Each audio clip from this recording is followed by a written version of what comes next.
ఎప్పుడైనా మీరు సిగ్నల్స్ దగ్గర గమనించారా? ట్రాన్స్‌జెండర్స్ తిరుగుతా డబ్బులు అడుగుతా ఉంటారు.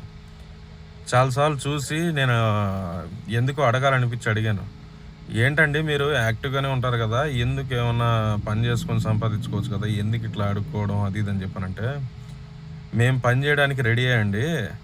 కానీ మాకు పని ఇచ్చేవాళ్ళు లేరు. మాకు పని ఇవ్వట్లేదు అంటే, కాదులేమ్మా అక్కడక్కడ మీరు గొడవలు చేస్తారని చెప్పని ఒక రూమర్ ఉంది. దానివల్ల భయపడి ఇయకపోవచ్చు అంటే, ఒకరిద్దరు తప్పు చేశారని చెప్పని అందరికీ శిక్ష చేయడం కూడా కరెక్ట్ కాదండి. ఇప్పుడు మేము పని అడిగితే రూ. 10 ఇచ్చి పక్కకు పో అంటున్నారు.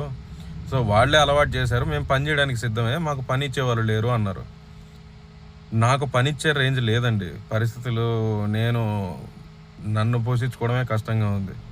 సో, ఎవరన్నా డబ్బున్న వాళ్ళు లేదంటే ఏదన్నా పెద్ద పెద్ద కంపెనీలు ఉన్నవాళ్ళు వాళ్ళకేదైనా ఒక అవకాశం ఇచ్చి చూడొచ్చు కదా!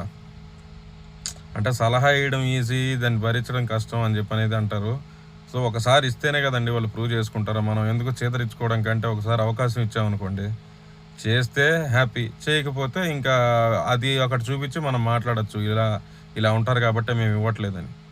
ఒకసారి వాళ్ళకి గూడా అవకాశం ఇచ్చి చూడండి. ఏదన్నా విన్నపం అనుకోండి వీలైతే. ఎవరన్నా చేయగలిగే స్టేజ్ ఉంటే చేయండి.